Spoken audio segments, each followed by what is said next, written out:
Ravi de te voir, de te revoir avec le cercle général juif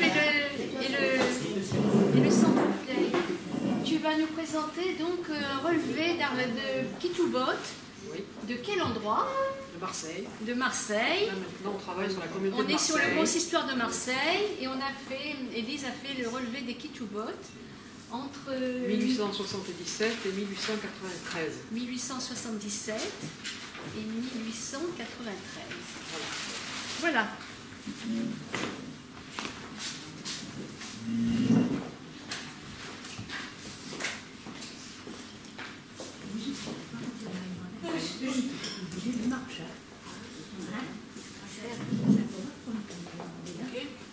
Comme vous voulez, hein, enfin enregistrer.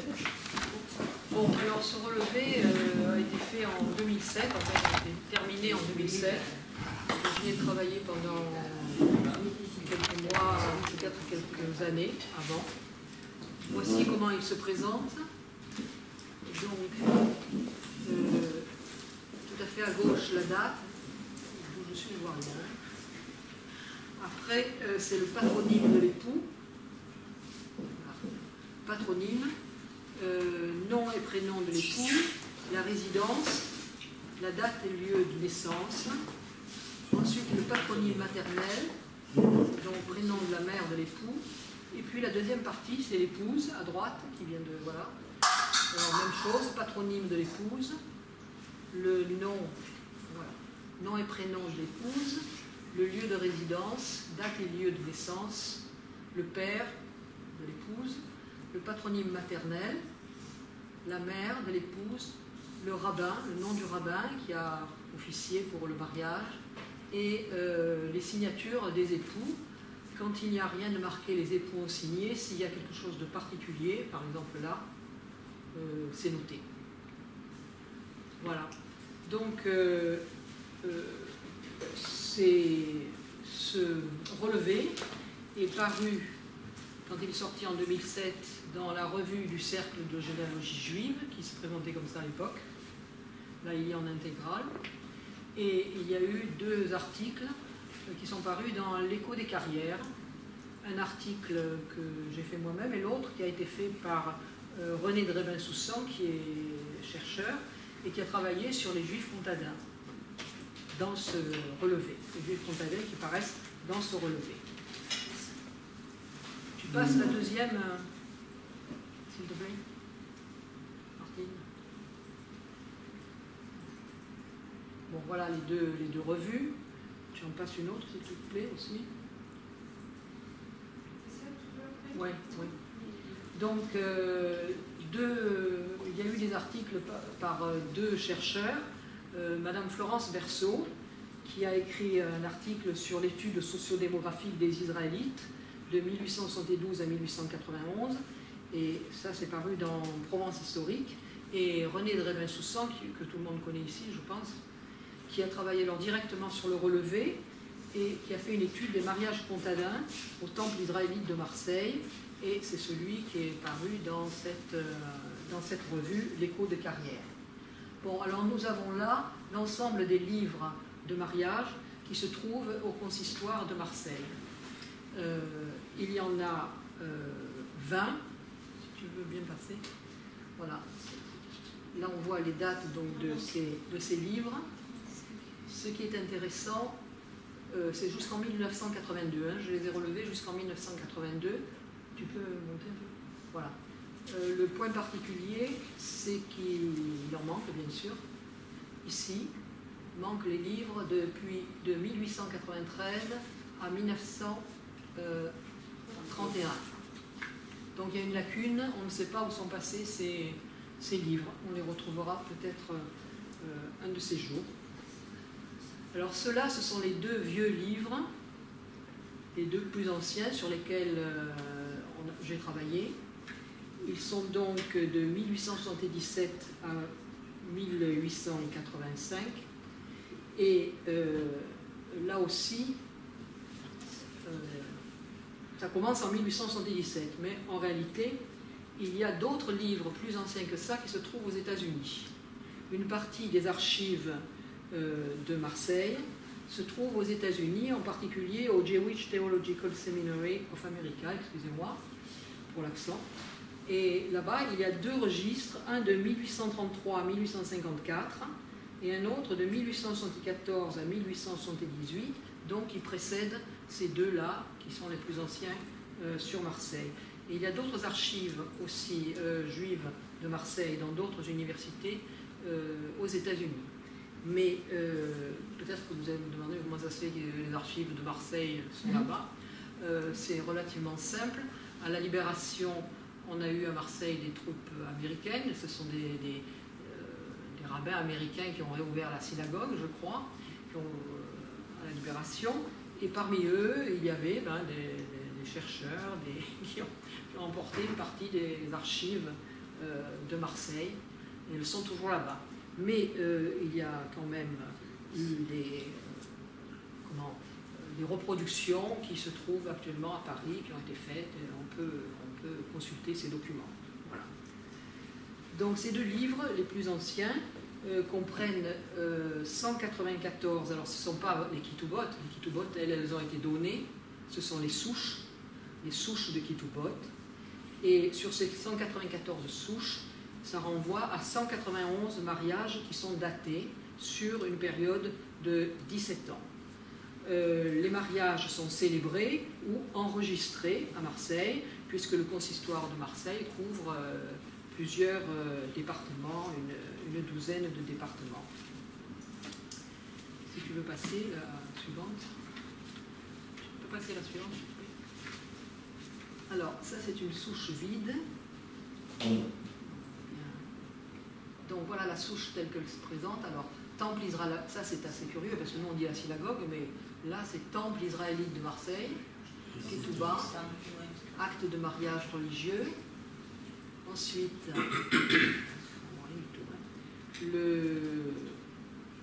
la date. Ici c'est la date. Est-ce que vous voyez quelque chose? Pas grand-chose. Pas grand-chose.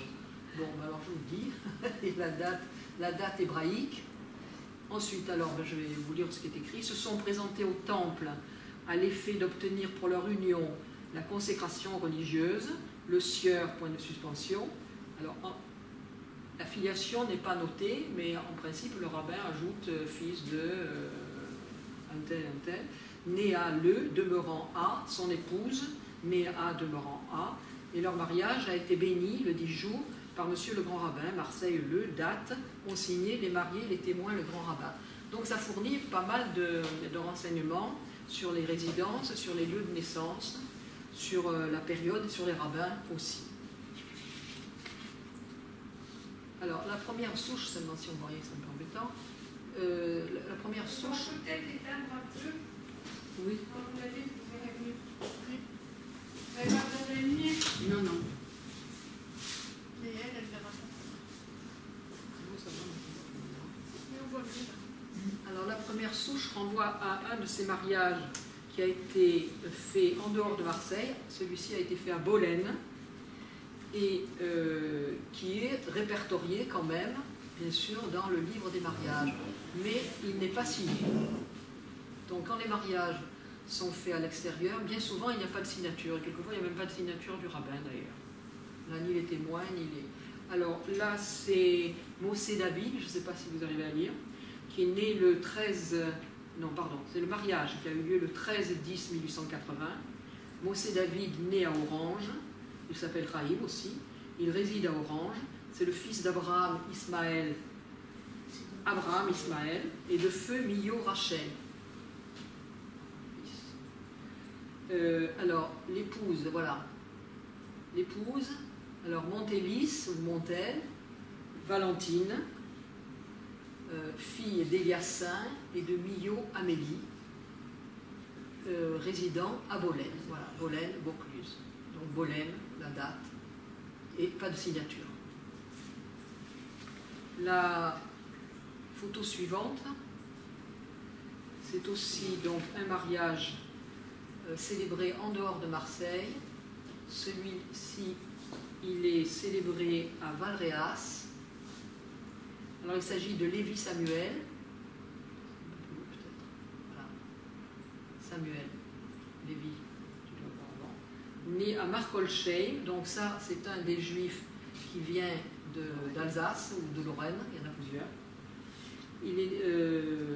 Il réside à Marseille, fils de Feu Isaïe Lévy et de Élise Lévy. L'épouse,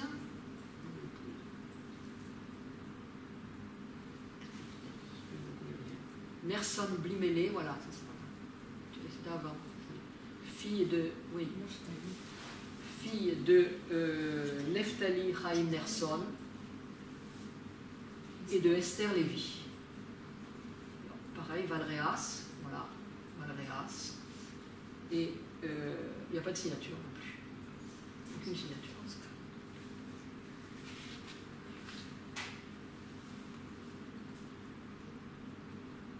Non, oui, voilà. Non, c'est ça, c'est moi qui me trompe, c'est pas grave. Donc, ce tableau nous montre le nombre de mariages par année.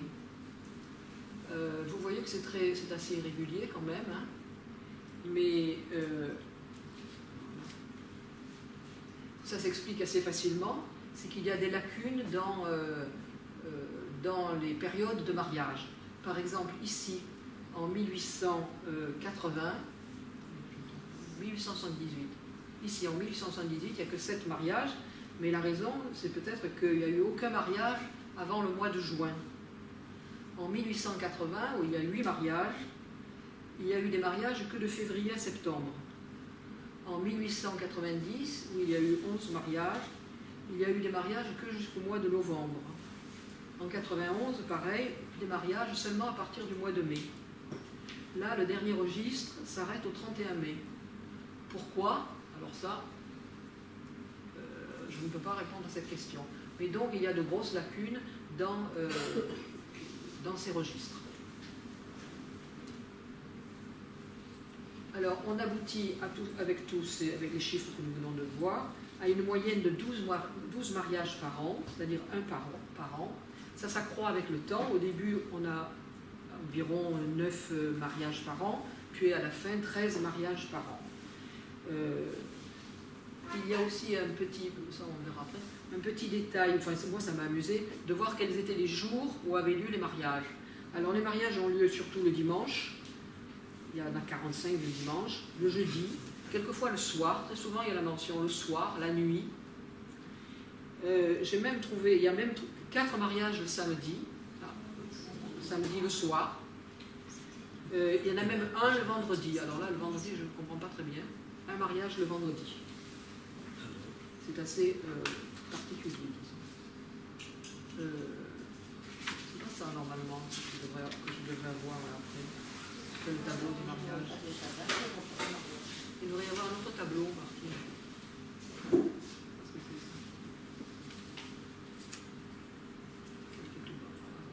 Non, tu peux remonter? Il n'y a pas un tableau après? Il n'y a qu'à rester sur ce tableau. Normalement, il y a un autre tableau. Je ne sais pas pourquoi tout à l'heure c'était bon. C'est un tableau marqué RDB, page 2. Il n'y est pas?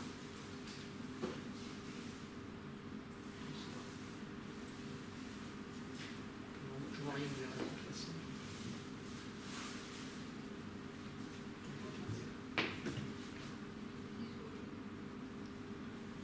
Si tu ne vois pas un tableau RDB page 2? Oui, voilà. Lequel?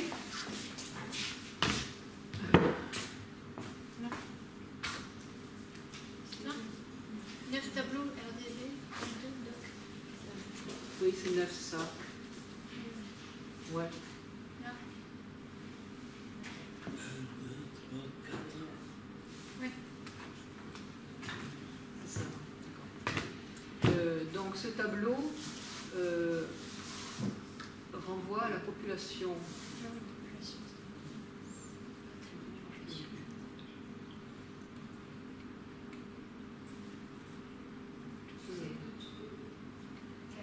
Lui ne peut plus marcher non plus. Si. La population juive en France. Donc, ça renvoie, ce côté-là, je ne reconnais plus, mais voilà, à 1872. En 1872, il y a eu un recensement, c'est le dernier recensement avec mention du culte. Donc, 49 000 juifs en France, dans le Midi, 5 000 et quelques, à Marseille, 2600. En 1891, vous avez les chiffres qui sont là. On a une moyenne donc de 3 000 personnes, de 3 000 juifs à Marseille, dans cette période-là. Hein. Il y a eu une forte augmentation puisque au moment de la prise de nom, on a les registres là, des juifs de Marseille au moment de la prise de nom, il y avait 440 juifs en 1808 et c'est passé à 2662 ici en 1872, ce qui fait une augmentation de 500% sur Marseille. Hein. Donc la communauté de Marseille est importante et reste la deuxième communauté après Paris. Alors, en fonction de cette population et du nombre de mariages que nous avons vu tout à l'heure, le taux de nuptialité est de 4 pour 1000. 4 pour 1000, c'est inférieur au taux de nuptialité des Marseillais. Les Marseillaises, enfin, ou les Marseillais, leur taux de nuptialité s'élève à 7,5 pour 1000. Et les Juifs, donc, 4 pour 1000. Là, il y a un déficit considérable à cette époque-là. Hein. Bien, tu peux passer au numéro 10.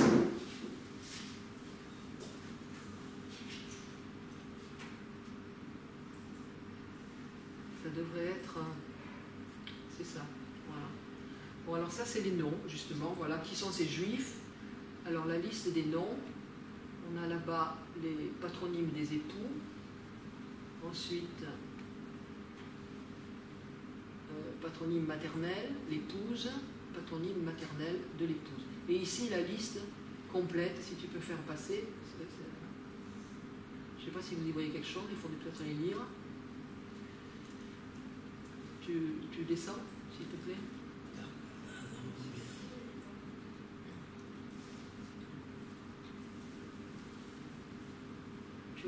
Oui, la dernière colonne, c'est par lettre alphabétique. Si on regarde un peu, on se rend compte que les noms des juifs comtadins sont les plus nombreux. Cavaillon, Crémieux, voilà, tous les noms qui sont là. Donc c'est les noms qui figurent dans le relevé. Hein. Ça fait beaucoup de noms. Celui qui remporte la palme, c'est Lévi. Lévi apparaît 37 fois. Ensuite, il y a Crémieux, 36 fois. Mossé, 33 fois. Cohen, ensuite, 22. Puis, de nouveau, des Juifs du Comtat. Carcassonne, Millau. Je ne sais pas, il doit y avoir des noms qui vous intéressent là-dedans. On y reviendra un peu tout à l'heure sur les noms. Tu peux. Il y a des Italiens, oui, mais on va le voir. On va le revoir tout ça. Dans le document suivant, concerne justement les Juifs du Comtat. Voilà. Tu peux baisser un peu. Voilà. La dernière colonne bleue.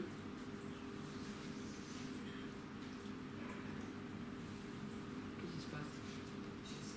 Voilà. Bon. Donc ça c'est le total des mariages.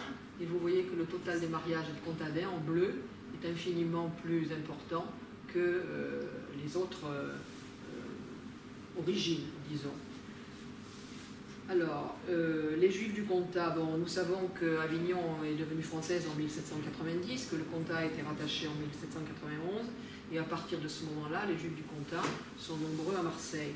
Là, dans le relevé, sur 191 mariages, on a 89 mariages qui concernent des comtadins, c'est-à-dire 49%. Alors, ça c'est le document quoi? Le numéro quoi? C'est le numéro 12, ça, hein, c'est ça? Tu as bien fait. Donc, c'est les mariages par année. Ici, nombre de mariages et nombre de mariages comtadins. Vous voyez qu'à peu près 12, 6, enfin, bien sûr, ça rejoint ce qu'on a dit précédemment, les mariages comtadins sont très nombreux. En moyenne, sur 12 mariages par an, il y en a au moins 5 qui sont des mariages de juifs du Comtat. Et les pourcentages ici, les pourcentages sont parfois considérables. Bon, bien sûr, là, il y a très peu de mariages. Ça tourne autour de 50%. Tu peux passer le suivant, s'il te plaît.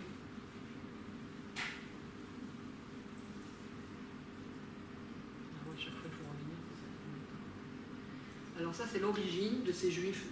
Là, nous parlons des juifs contadins. L'origine de ces juifs contadins, nous voyons qu'ils sont... non, ça c'est la répartition géographique. C'est pas le même mot. Répartition géographique, pardon. Donc, ils sont à Marseille, mais ils ne sont pas qu'à Marseille. Les contadines, les femmes plus que les hommes.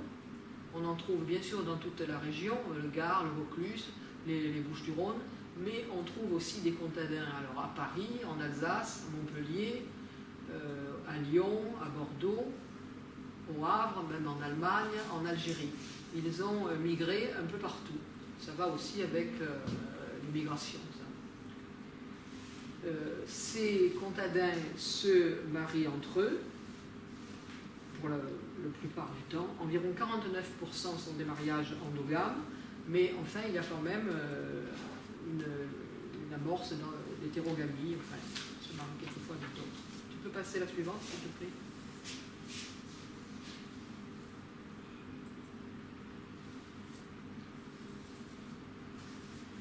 Non, pas ça. Pas sauter quelque chose. 14, voilà. Bon, alors cette ketouba est tout à fait particulière.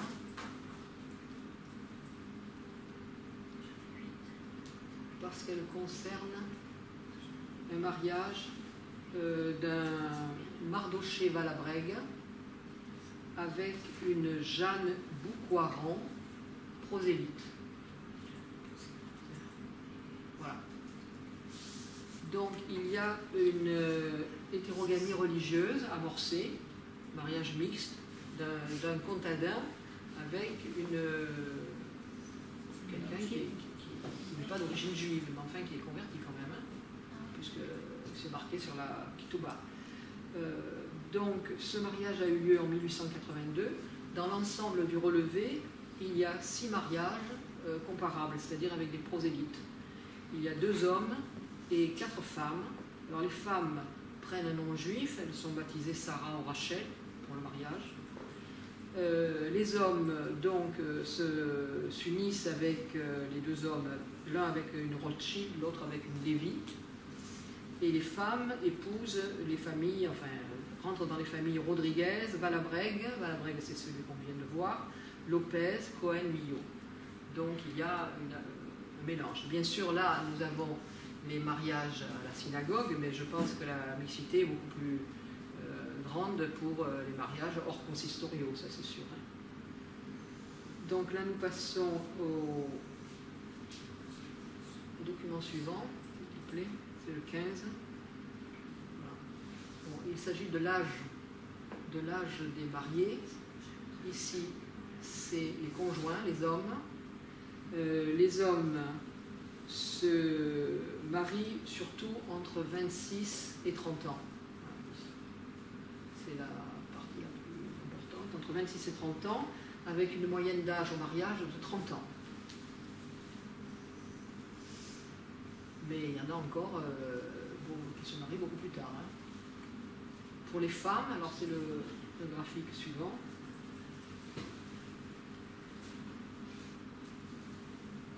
Pour les femmes, il s'agit toujours des contadins là, mais ça rejoint la moyenne des autres juifs. 44% voilà, se marient entre 22 et 25 ans. La moyenne d'âge au mariage pour les femmes est de 23 ans. Ce qui est toujours plus jeune que les Marseillais. Les femmes marseillaises, la moyenne d'âge est de 26 ans, et les hommes, la moyenne d'âge est de 32 ans, donc 23, 26, 30, 32. Les juifs se marient plus tôt.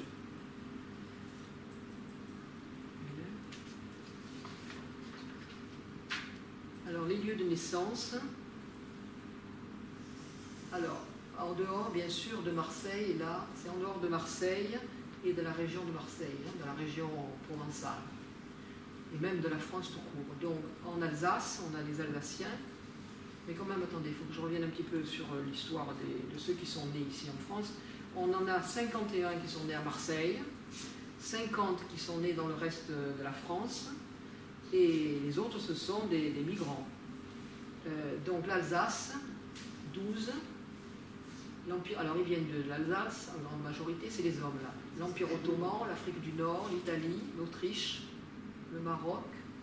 Alors on a même quelqu'un qui vient d'Odessa, Roumanie, quelqu'un qui vient de Jérusalem, et même un qui est né à New York. Ça c'est pour les hommes. Pour les femmes, tu peux... Ah, c'est le même.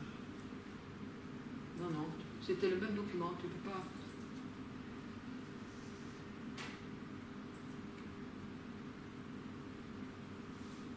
Voilà, pour les femmes, c'est à peu près la même chose. Alors, elles viennent d'Alsace, d'Italie, Afrique du Nord, Empire ottoman, Espagne, Égypte, Maroc. L'une vient de Prague, et il y en a même une qui est née dans le Grand-Duché de Hesse, c'est-à-dire en Allemagne, une province allemande.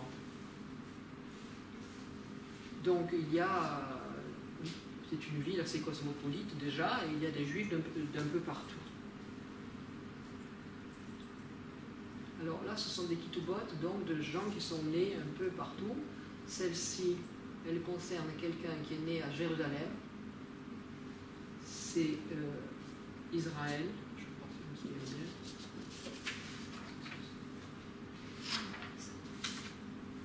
C'est un monsieur, voilà, Abraham Israël, qui est né à Jérusalem.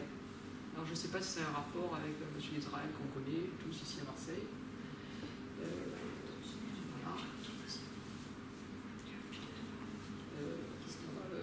Donc, le mari de Cohen Rachel. Oui, je peux passer.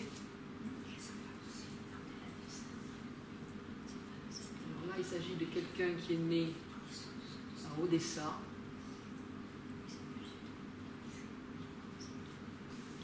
Tu peux trouver le mot Odessa quelque part. Voilà, celui-là. Là, Odessa, Russie. Il faut savoir qu'en 1871, il y a eu un pogrom à Odessa. Ça a peut-être un rapport avec le fait qu'on trouve quelqu'un né à Odessa. Je ne sais pas, c'est peut-être pas nécessaire de tout lire. Ici, c'est quelqu'un qui est né en Haute-Alsace. Voilà, ici. Et qui demeure à Constantine.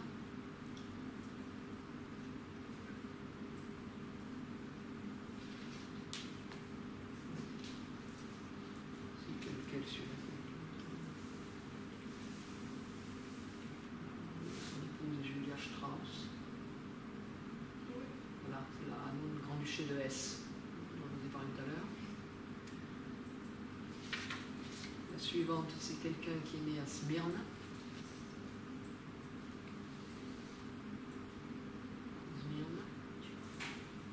C'est le nom Venture. Joseph Moïse Venture, fils de Salomon, enfin bon, et qui épouse une Lévi. Lévi gentille.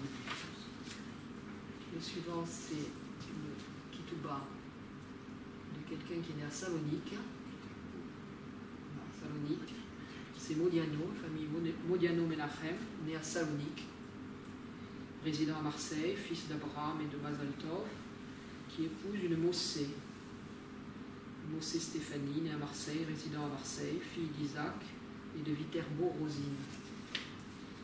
La suivante, c'est un, je ne sais plus si c'est maman ou c'est sa maman, celui-là, qui est né à Tunis. Tu peux manquer quoi? C'est maman ou c'est maman? C'est maman Moïse, j'ai marqué, mais on peut voir le nom en haut. C'est sa maman. Non, c'est maman.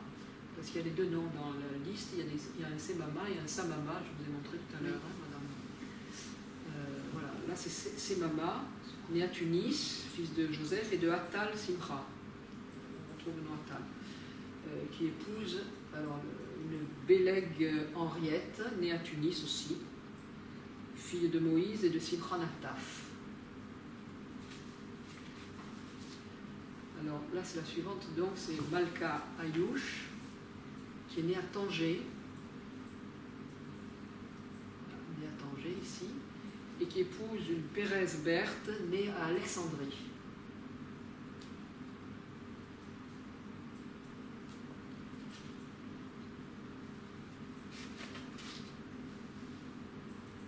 La suivante, c'est Adam Ottolenghi, né à Livourne.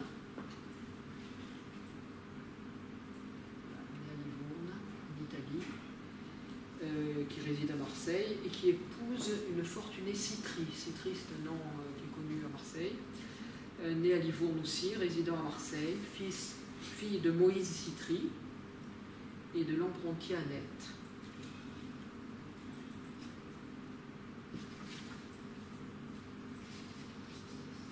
Alors, la suivante.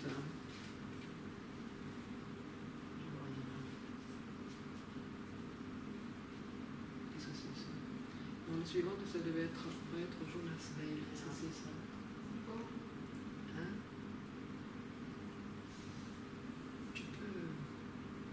Tu peux descendre, parce que si c'est la bonne, en bas, il doit y avoir un tampon du rabbin Jonas Veil. À gauche. De l'autre côté. Ouais, c'est ça. Descends. Voilà. C'est la seule souche qui porte le tampon du grand rabbin, puisque le grand rabbin de Marseille, à cette époque-là, c'était Jonas Veil. Et c'est la seule ketouba qui porte sa marque. Voilà. Alors,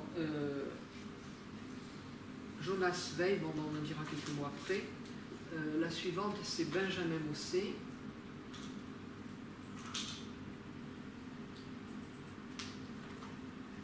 Voilà. La suivante, c'est donc un mariage entre des Mossé.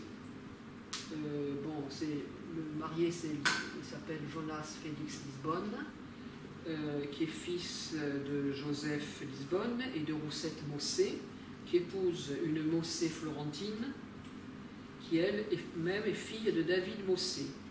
Et bien sûr, tout à fait en bas, si tu vas à la signature du grand rabbin, en bas, plus bas, enfin c'est pas le grand rabbin d'ailleurs, c'est le rabbin, c'est Benjamin Mossé. Il est venu donc célébrer le mariage, il a remplacé le grand rabbin de Marseille, Jonas Veil, parce que ce sont des Mossé qui se marient entre eux. La dernière ketouba que je voulais vous montrer, elle a aussi quelque chose de particulier, tout à fait en bas, à gauche. Voilà.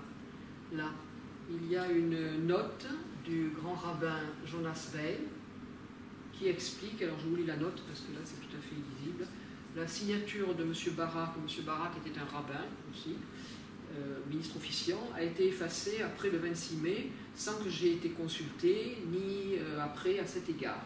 Donc il y a eu une histoire entre rabbins, à mon avis, et le grand rabbin a marqué cette petite note. Voilà, quelques mots pour les rabbins. Donc, nous avons Jonas Veil, qui est le grand rabbin de Marseille. Jonas Veil est né dans le Bas-Rhin. Il a fréquenté l'école centrale rabbinique à Metz. Ensuite, il a été rabbin auxiliaire à Strasbourg. Puis, il a été nommé rabbin à Nîmes. Ensuite, il a postulé parce qu'il voulait un grand rabbinat. Il a postulé à Bordeaux, il a postulé à Lunéville, il n'a pas été choisi. Et il a fini par être élu à Marseille. Il est devenu grand rabbin de Marseille en 1874. Il était en bonne relation avec Marseille. Il avait assisté à l'inauguration de la grande synagogue. Et moi, ce qui m'a intéressé dans sa biographie, bon, c'est deux choses. D'abord, il s'est marié avec une femme extrêmement jeune. Si j'ai bien calculé, elle n'avait pas 15 ans à son mariage. Si j'ai bien calculé. On nous dit qu'elle avait 18 ans à la naissance de son premier enfant. Enfin bon, ça c'est la première chose. Et la deuxième chose qui m'a intéressé davantage même, c'est son rapport avec la musique. Il a inauguré un orgue à Aix, et c'est lui qui a fait une souscription pour que les chants hébraïques, suivant le rite des communautés du comtat, soient publiés et soient réalisés, soient publiés par Salomon et Mardoché Crémieux. Cet ouvrage est un ouvrage vraiment très, très spécial et tout à fait unique pour les gens qui s'intéressent à la musique et au comtat venessin. Il a fait des études historiques aussi, donc un homme bien sûr éminent. Et pour nous, Marseillais, Jonas Weil est enterré au cimetière Saint-Pierre, au cimetière le plus ancien. Pour Benjamin Mossé, alors Benjamin Mossé, il est né à Nîmes, c'est un comtadin, donc lui aussi a fait l'école centrale rabbinique de Metz. Il a été diplômé un peu plus tard que ce qu'avait été diplômé Jonas Weil. Lui, sa grande œuvre, c'est un journal, La famille de Jacob. Pendant toute sa vie, ce journal, il s'en est occupé. C'était un journal d'instruction et de moralisation. Il est devenu rabbin d'Avignon et il est resté rabbin d'Avignon. Il a eu 2 mariages. Un premier mariage, sa femme est morte assez rapidement, et il a écrit un roman en hommage à sa femme. Ce roman s'appelle « Un ange du ciel sur la terre ». Et puis, second mariage, premier mariage, 1 fille, deuxième mariage, 5 filles. Le Benjamin Mossé a eu 6 filles, et donc son opinion sur les femmes était en avance, disons. Il a été membre de l'Institut de sciences et littérature de Paris, de l'Académie de Marseille, de l'Académie d'histoire de Madrid. C'était un intellectuel et un écrivain. Voilà, donc il ressort de cet ensemble que la communauté de Marseille était composée d'éléments qui venaient un peu disparates et qui venaient avec une majorité de juifs comtadins, ça c'est tout à fait évident. Et bien sûr, les juifs comtadins, au fur et à mesure que les années passent, leur poids sur la communauté diminue. Mais ils sont encore très nombreux. Hein. Il y a beaucoup de juifs dans la communauté qui sont des Miliaux, des Montaigne, qui sont des descendants des juifs comtadins. Voilà.